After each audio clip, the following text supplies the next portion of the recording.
The stars had never seemed so threatening until that day when the sensors across human space began screaming their warnings into the void. Commander Rachel Torres stood in the Mars Orbital Command Center watching the displays light up with contacts that should not exist.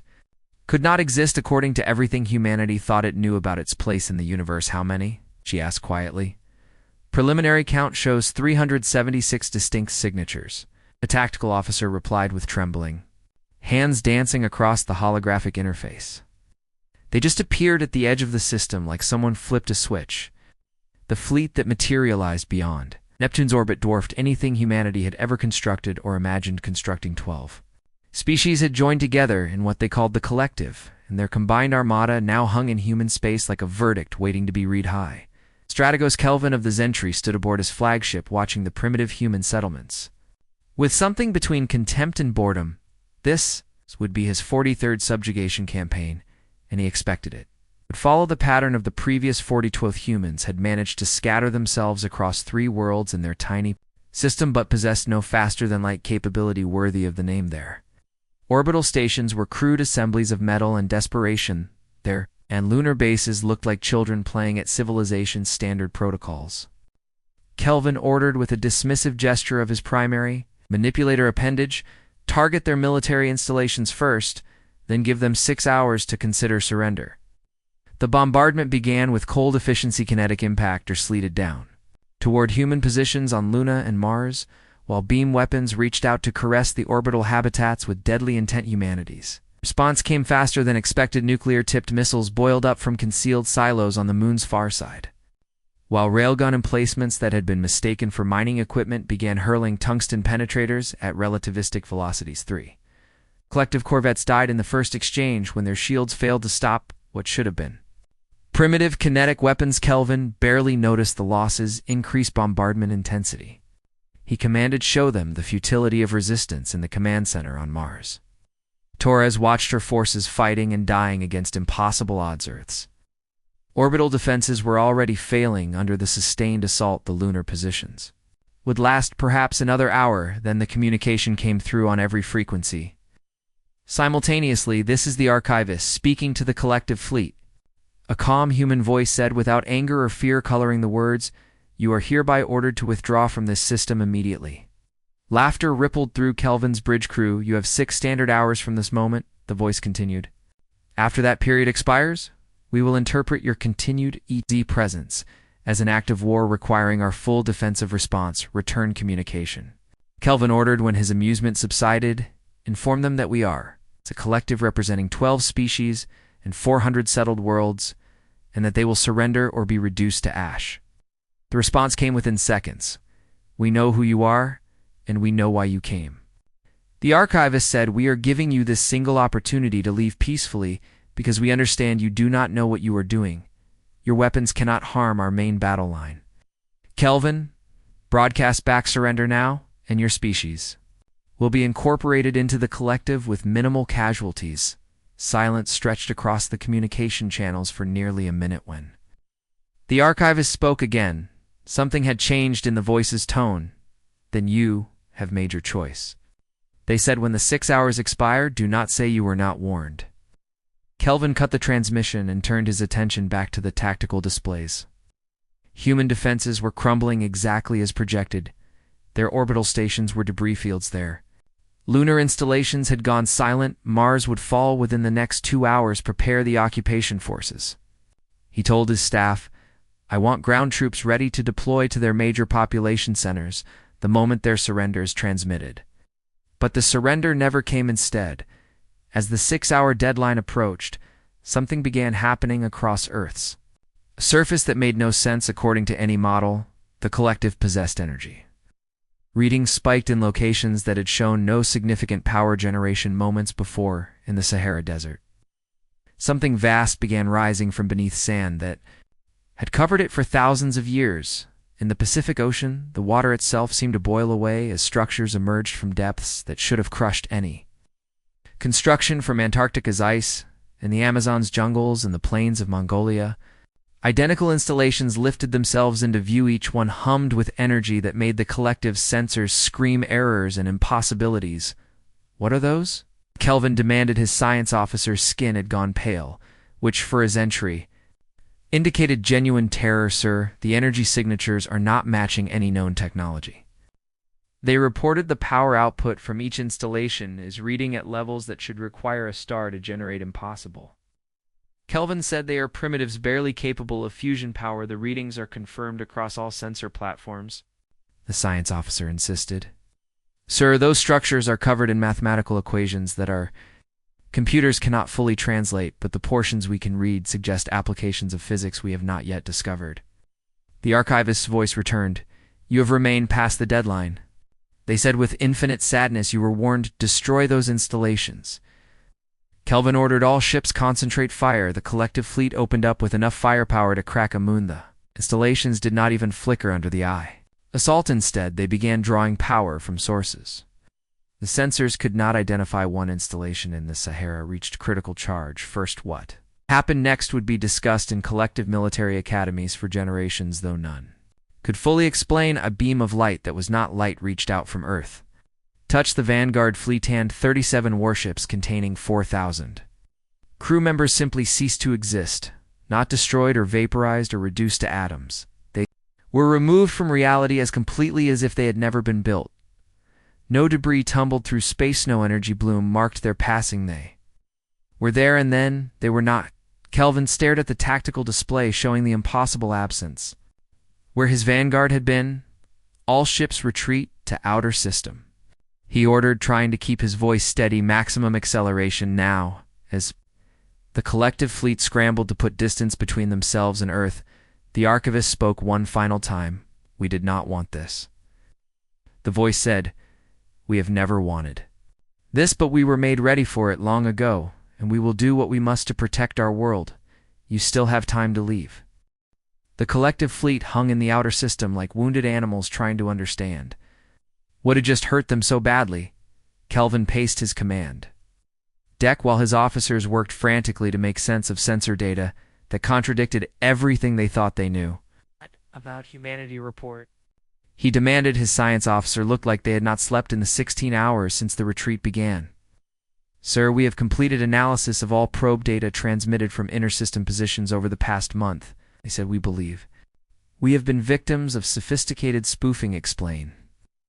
The data we received about human defensive capabilities was deliberately falsified. The science officer continued. Every probe we sent was detected and fed false information designed to make Earth appear more vulnerable than it actually is. Kelvin felt his secondary heart skip a beat. How extensive is the deception? We are still determining that, but initial findings suggest everything we thought we knew about human space is wrong.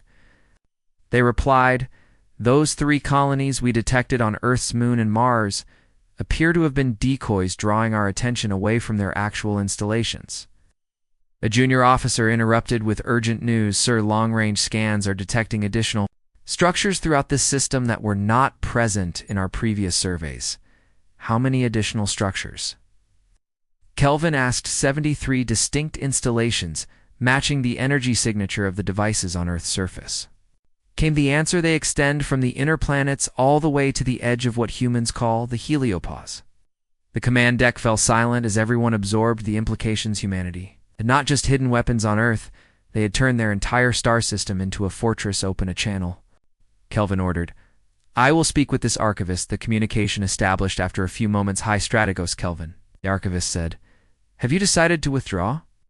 I want to understand what I am facing, Kelvin replied. Those weapons you possess are beyond anything in collective records, yet your species has barely achieved interplanetary travel. That is a long story. The archivist said, would you like to hear it? Something in the voice's tone made Kelvin suspect this was important. Yes. What came next was a data transmission containing historical records that seemed impossible, yet were verified by every analysis. The collective's computers could perform 12,000 years ago. When humanity was still learning to plant crops and build permanent settlements, something came to Earth from beyond the stars.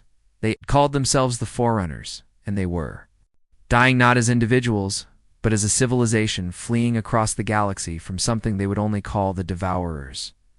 The Forerunners had watched humanity and seen potential, Not for conquest or glory, but for guardianship, they gave humanity knowledge. That would take normal technological development. Millions of years to achieve blueprints for weapons that could wound reality, self-mathematics that described forces beyond conventional physics, warning of what lurked in the darkness between galaxies. We did not want this gift, the archivist explained as the historical records played across. Collective screens, our ancestors begged the Forerunners to choose another species or to stay and protect Earth themselves, but the Forerunners were already dead, the voice continued. They had held off the Devourers long enough to deliver their warning and their weapons to one last species that might have time to prepare.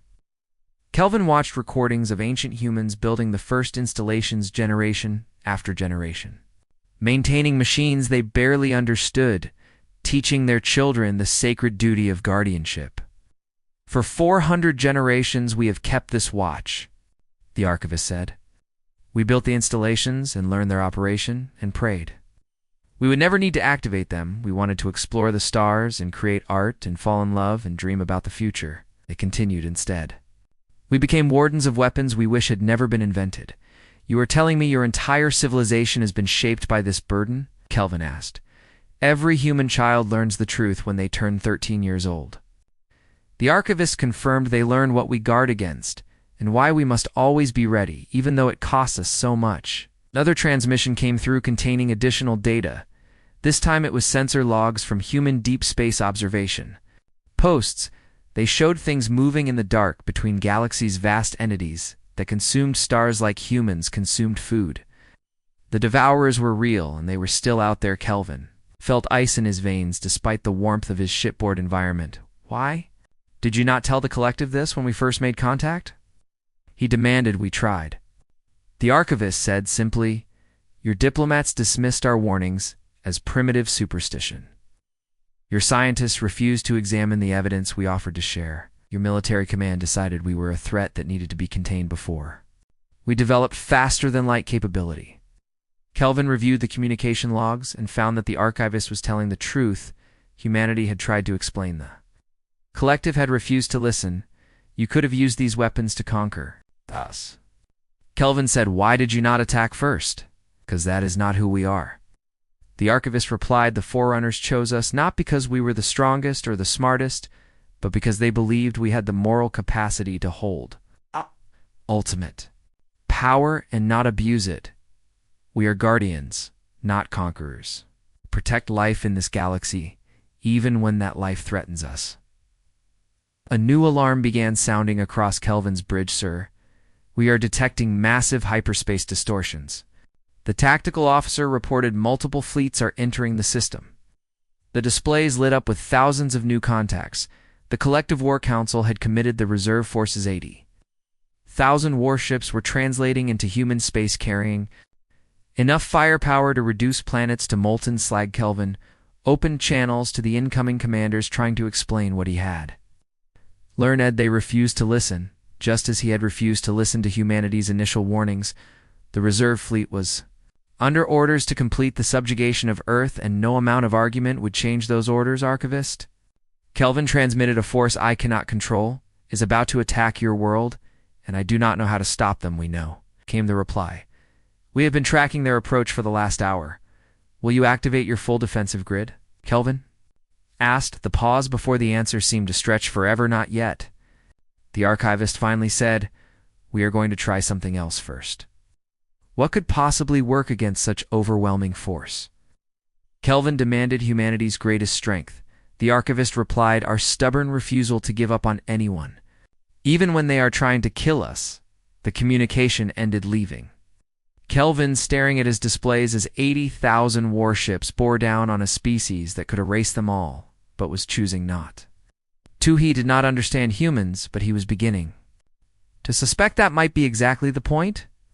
The reserve fleet arrived with the certainty of species that had conquered hundreds of worlds and never known true defeat. Admiral Voctor of the Halixian Dominion commanded the armada, and he had built his reputation on brutal efficiency. No negotiation, no mercy, only complete and total subjugation. All ships advance to attack formation. He broadcast across the fleet command network. We will demonstrate what happens to primitives who resist the collective. Kelvin tried one more time to reach the Admiral. Sir, I strongly advise against this course of action. He transmitted the humans possess weapons that can eliminate entire battle groups without leaving debris. Your cowardice has been noted in my report, Strategos. Voctor replied coldly, withdraw your damaged forces and observe how real commanders prosecute warfare. The massive fleet began its advance toward the inner system there. Sensors detected the 73 installations scattered throughout human space, their targeting computers locked onto military and civilian targets across Earth.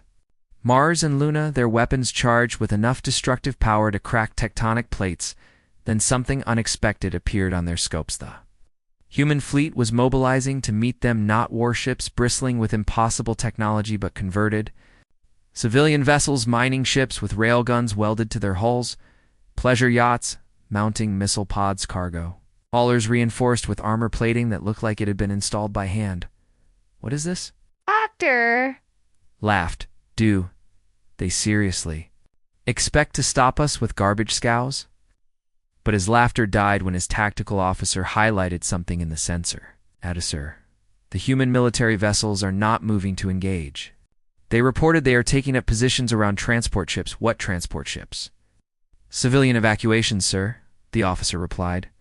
They appear to be moving non-combatants toward specific coordinates near those installations. Voctor watched the tactical display showing human warships forming protective screens around fleeing civilians while converted civilian ships rushed forward to buy time. They are sacrificing their converted vessels, he said with growing confusion.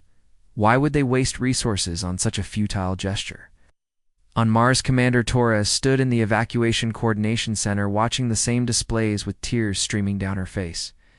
All civilian transports report loading at 97% capacity. Her executive officer reported, tell them they have 8 more minutes. Torres replied, after that the shelter doors close whether they are ready or not. The converted civilian fleet was buying that time with their lives, miners who had volunteered their ships knowing they would not return, families who had sent their children to the transports while parents stayed behind to fight, elderly citizens who had argued they had lived full lives and could be spared, a ship that died bought seconds. For the evacuation, each sacrifice meant more children reaching the dimensional shelter. Torres had argued against this plan. She had wanted to activate the full defensive grid immediately and erase the collective fleet before they could threaten her world. The archivist had refused. We do not use the weapons unless there is no other choice. They had said, every second we delay is another second the universe does not have to learn what those weapons can do. They are going to kill us. Torres had protested, perhaps the archivist acknowledged, but if we activate the full grid we kill far more than just them now. Torres watched people dying to uphold that principle and wondered if mercy had a price too high to pay aboard his flagship. Voctor watched the human defenders with growing unease. They were losing badly. His fleet was grinding through their formations with contemptible ease. Victory was perhaps 15 minutes away. So why did he feel like he was making a terrible mistake? His communication officer interrupted his thoughts. Sir, we are receiving a broadcast from Earth on all frequencies. Put it through. The archivist's voice filled the bridge. Fleet Commander, this is your final warning. They said we have run the calculations and modeled every possible outcome of activating our full defensive grid. We know exactly what will happen if we are forced to use our weapons at maximum power. The transmission included mathematical models and physics simulations that Vocta's science team could verify independently. What they showed made his blood freeze. Humanity activated all 73 installations at full power. Simultaneously, they would not just destroy the collective fleet, the weapons would tear a wound in space-time itself. The resulting cascade would collapse. Approximately 70% of this spiral arm, trillions of beings would die. Entire civilizations that had never heard of Earth or the collective would simply cease to exist. Ecosystems that had taken billions of years to evolve would be scoured away. You are bluffing. Vocto transmitted back. No species would build weapons that could destroy themselves. We did not build them, the archivist replied. The Forerunners built them to fight entities that consume galaxies, and we inherited the burden of maintaining them. We are telling you this not as a threat, but as a plea. They continued, every second we do not activate the grid is a gift we are giving you. Every human dying in front of your ships right now is buying time for you to make the right choice. We do not want to use these weapons because we understand what they will cost. A junior officer on Voctorus Bridge named Thrin had been running the mathematics independently. She was young for her rank and had earned her position through brilliance rather than political connections. Now she stared at her calculations with growing horror. Admiral, she said quietly. Not now, Ensign. Admiral, please. Thrin insisted. The mathematics. Check out. What mathematics? All of them, sir? Thrin replied, pulling up her analysis for the command staff to review the energy signatures we are detecting. From those installations match the theoretical output required for the effects. Described in their models, they are not exaggerating or bluffing. She continued, if anything, they are understating their capability to avoid seeming threatening. Boctor looked at his tactical displays showing human forces crumbling under sustained assault. He looked at the calculations showing what would happen if humanity stopped holding back.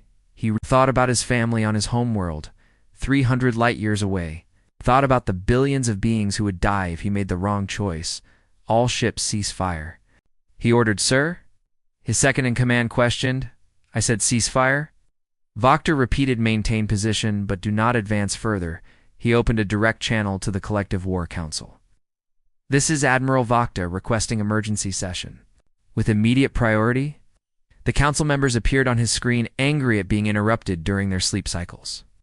This had better be important, Admiral. The council chair said, It is, Voctor replied. I am requesting permission to withdraw all collective forces from human space. Absolutely not. The chair responded, You have overwhelming numerical superiority. I have a fleet position to trigger the greatest catastrophe in galactic history. Voctor corrected, and I need you to listen very carefully to what I am about to tell you. He transmitted all the data, the historical records about the Forerunners, sensor readings from the installations, the mathematical models showing the consequences of their activation, most importantly, the tactical data, showing human defenders dying to buy time instead of immediately using weapons that could have ended the battle. Instantly, they are trying to protect us. Thrin added from her station, they are sacrificing themselves to give us time to withdraw because they do not want to be responsible for killing trillions. The council members reviewed the data in silence. Finally, the chair spoke. Admiral Voctor, your request is denied. They said you will complete your mission or be relieved of command. Voctor had known this might happen. He had prepared for it then. I am formally declaring a mutiny. He stated calmly, I am assuming full command authority under emergency protocols. In ordering immediate fleet withdrawal, you will be executed for treason. The chair said, perhaps. Voctor agreed, but I will not be responsible for genocide on a scale that would make me a monster remembered for billions of years. He cut the transmission and turned to his crew. All ships prepare for immediate departure. He ordered anyone who wishes to remain and continue the fight may do so, but I am taking my task force and leaving this system now. Not a single ship stayed behind. The withdrawal should have been orderly, but the collective fleet was running. Scared ships collided in their haste to activate hyperspace drives. Entire battle groups abandoned equipment and supplies in their rush to put distance between themselves.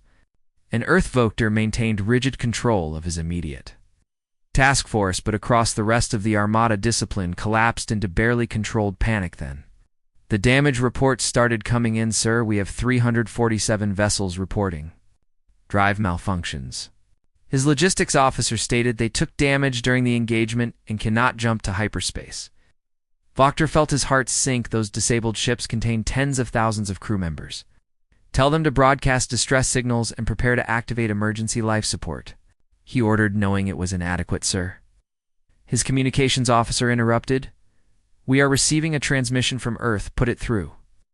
The archivist's voice carried a mixture of relief and exhaustion. Admiral Voctor, we are detecting your damaged vessels.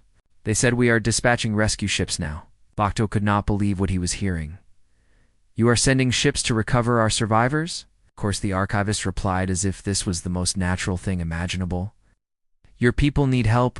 We just tried to exterminate your species. Voctor said, yes, you did. The archivist acknowledged, and we defended ourselves, but now the fighting is over, and there are people who need medical attention. The rescue operations began within the hour. Human ships approached damaged collective. Vessels broadcasting peaceful intentions medical teams transferred across to provide. Emergency crew engineers worked alongside former enemies to stabilize failing life support systems on the bridge of the crippled destroyer Shining Vengeance.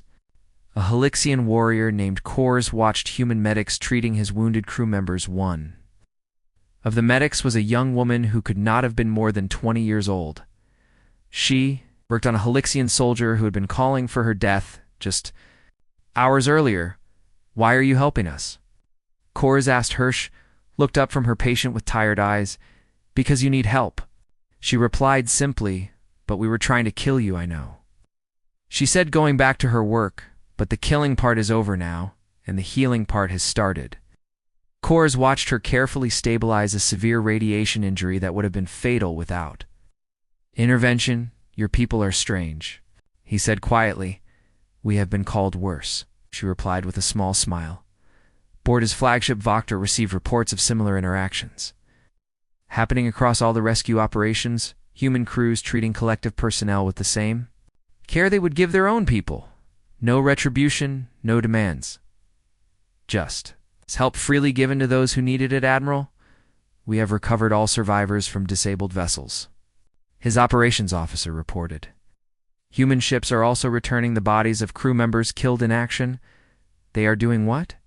"Retrieving our dead, sir," the officer confirmed. "They said something about respecting funeral rites." Vokter had fought in 17 major engagements across his career. He had seen species exterminated and civilizations reduced to slavery. He had watched victors torture the defeated and losers poison their own worlds rather than surrender, but he had never seen anything like this.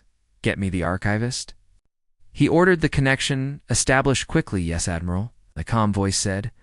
"I need to understand something," Vokter began. "You could have destroyed my fleet at any moment, but you chose to sacrifice your own people instead." "Yes, and now that we are retreating, you are rescuing our wounded and returning our dead." "Yes. Why?" Vokter demanded. "What possible strategic advantage does this give you?" The archivist was quiet for a moment before responding. "Admiral, do you know what the foreigners told us when they gave us these weapons?" "No, they said that we would face a choice every single day for the rest of our existence as a species," the archivist explained. "We could become the monsters we were built to fight, or we could remain human. They said the weapons would give us the power to do terrible things, but only our choices would determine what we actually did with that power. We choose to remain human, Admiral." They continued, "That means when we see people who need help, we help them even if they were trying to hurt us. It means we value life even when that life belongs to our enemies. It means we try to be better than our worst impulses tell us to." But Vokter absorbed this in silence. In his homeworld there were philosophers who discussed similar concepts: mercy and compassion, and the difficulty of maintaining principles during conflict, but those were abstract discussions held in comfortable settings. This was mercy practiced under fire, compassion extended to active enemies, principles maintained while bodies fell. "I am going to be executed when I return to collective space," Vokter said. "Finally, we know," the archivist replied. "We monitored your transmission to the War Council. We would like to offer you asylum if you want it." 8. They continued, "You and anyone else from your fleet who does not wish to face trial, you would shelter me from my own government? You committed treason to prevent a catastrophe that would have killed trillions." The archivist said, "That makes you a person of conscience, and we protect people like that." Vokter considered the offer. He thought about his family who would be dishonored by his choices. He thought about his career ending in chains and execution. He thought about the alternative of hiding behind humanity's protection. "No," he said finally, "I will return and face what comes. But I have a request." "Name it. Let me take evidence back with me." Vokter said, "Full documentation of what happened here and why. I cannot change the collective's decision alone, but perhaps I can plant seeds that will grow into understanding. You will have everything we can provide." The archivist promised complete historical records and all the scientific data you need to verify our claims, and Admiral, they added, "Yes. Thank you for listening when it mattered most." The last collective ships departed human space 6 hours Latter Vokter watched Earth dwindle on his displays, knowing he would probably never see it again. His crew worked in unusual silence. The jubilation of returning home safely was absent of understanding. Threnny approached his command chair hesitantly. Admiral, permission to speak freely. Granted, Ensign. I have been running calculations on alternative scenarios. She said if we had continued the assault and forced humanity to activate their full defensive grid. She pulled up a holographic display showing the cascade effect 70% of the galactic arm collapsing her homeworld. Well within the affected zone, my entire family would have died. She said quietly, everyone I have ever known would have simply stopped existing. And we would have been the ones responsible. Vokter nodded slowly. Remember that feeling, Ensign. He said, remember it when you write your reports and when you testify at my court-martial. Remember it when you try to explain to people who were not here what actually happened in this system. We were given a gift today by a species we tried to exterminate. He continued, they gave us the truth about what we were about to do and the chance to choose differently. The least we can do is make sure that gift was not wasted. Thrin stood straighter. I will, sir. She promised. I will make sure people understand. The fleet jumped to hyperspace, leaving the Sol system behind. But what happened there would echo through the collective for generations to come. Some called Vokter, a traitor who had abandoned a winning position. Others called him the Admiral who had saved the galaxy. The debates raged in councils and academies and military briefings, but everyone agreed on one thing: humanity. To change the equation, the galaxy would never be quite the same. 3 months passed. Like a slow-motion verdict, the collective war. Council had reviewed every sensor log and tactical recording from the Sol system engagement. They had analyzed the testimony of thousands of crew members who had witnessed what happened. They had consulted their finest scientists about the weapons humanity possessed.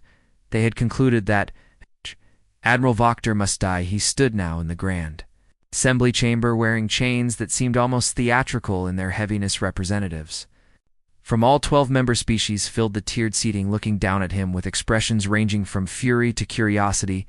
The chief prosecutor began reading the charges: mutiny during active combat operations, and authorized withdrawal of military forces, collaboration with enemy species, treason against the collective. Each charge carried a mandatory death sentence, 8 turns.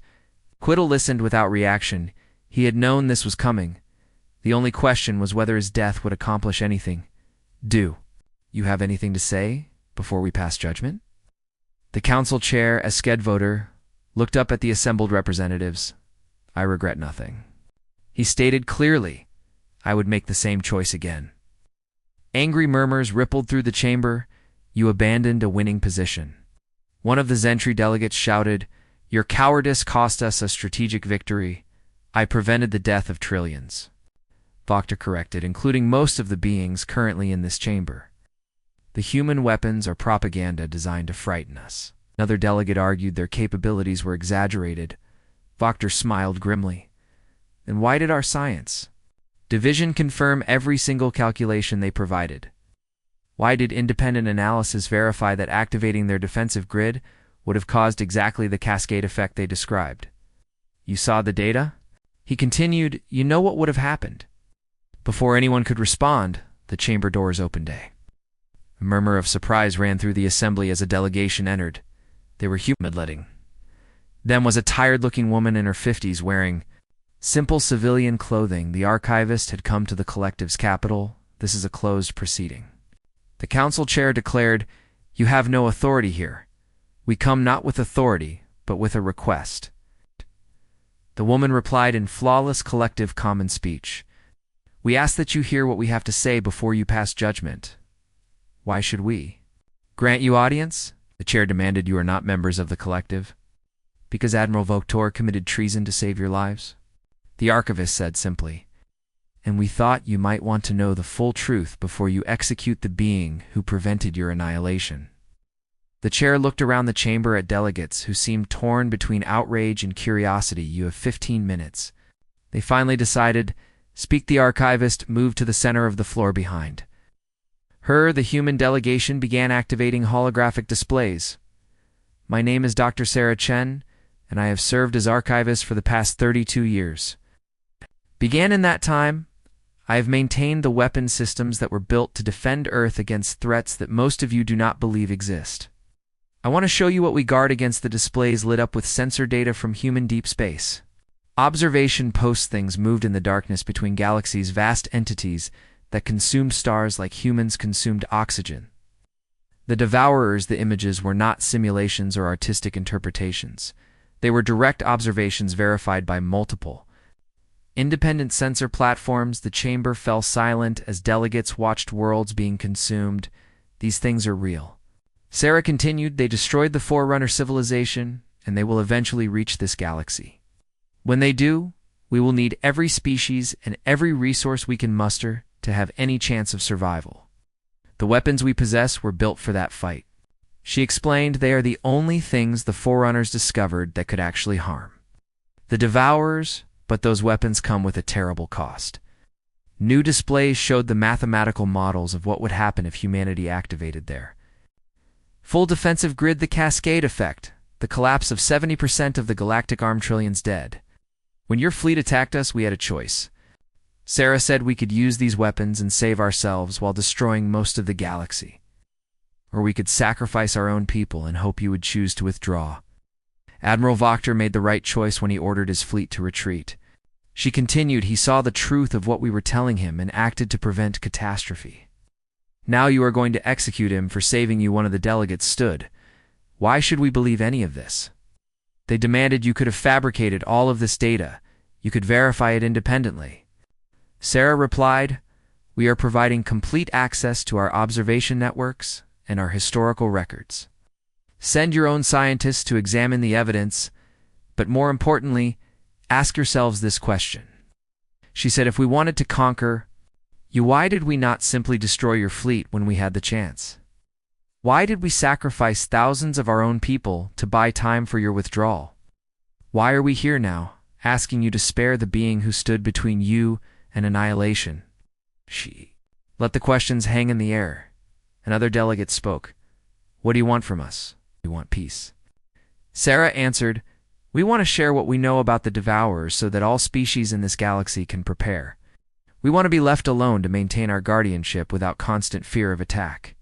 And we want Admiral Wachter to live because beings with his moral courage are rare and precious. The council chair looked uncomfortable. This assembly must deliberate. They said, you will wait outside. Sarah and her delegation withdrew. Wachter remained in his chains, watching them leave. The debate that followed lasted 7 hours. Some delegates argued that the human evidence was conclusive and demanded Wachter be pardoned. Others insisted that military discipline required his execution regardless of circumstances. Third faction proposed compromise solutions. Finally, the vote was called. The chamber fell silent as the results appeared guilty of mutiny, guilty of unauthorized withdrawal, guilty of treason, but by narrow margins on each charge.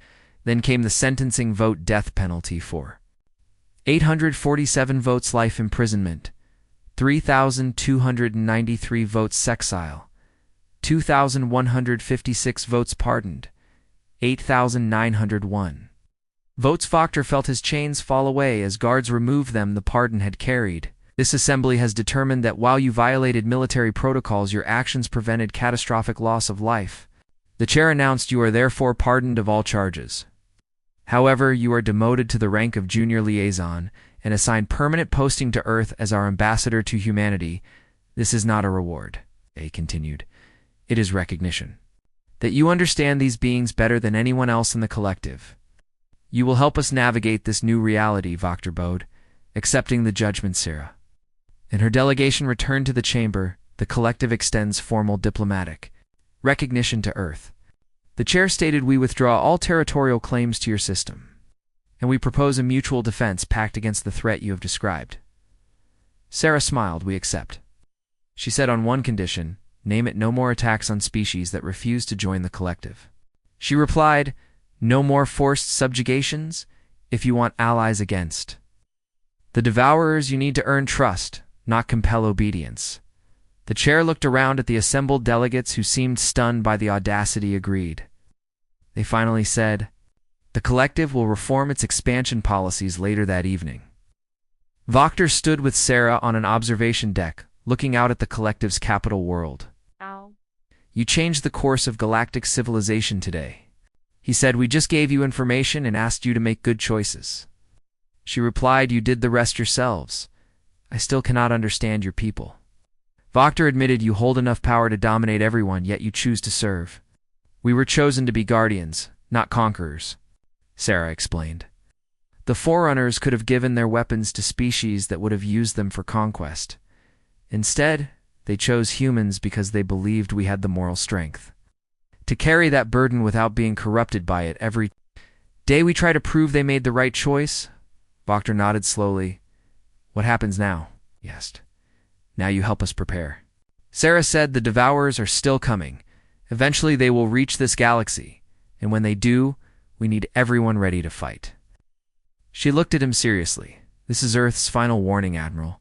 She said, not to you or to the collective, but to the entire galaxy. We have shown you what we can do, and we have asked you to choose cooperation over conflict. We have demonstrated our restraint and our commitment to protecting life. If anyone attacks us again, we will defend ourselves with everything we have. She continued, not because we want to, but because we must. The weapons exist and cannot be unmade. The burden is ours to carry, but the choice of how to respond to us is yours. Choose wisely, Voctor. Understood this was not a threat. Tit was a plea. From beings who had carried the weight of ultimate power for 400 generations and were begging others not to force them to use it, I will help you. He promised, I will spend the rest of my life building bridges between our peoples. Thank you, Admiral. Sarah said. Together they stood watching the stars somewhere.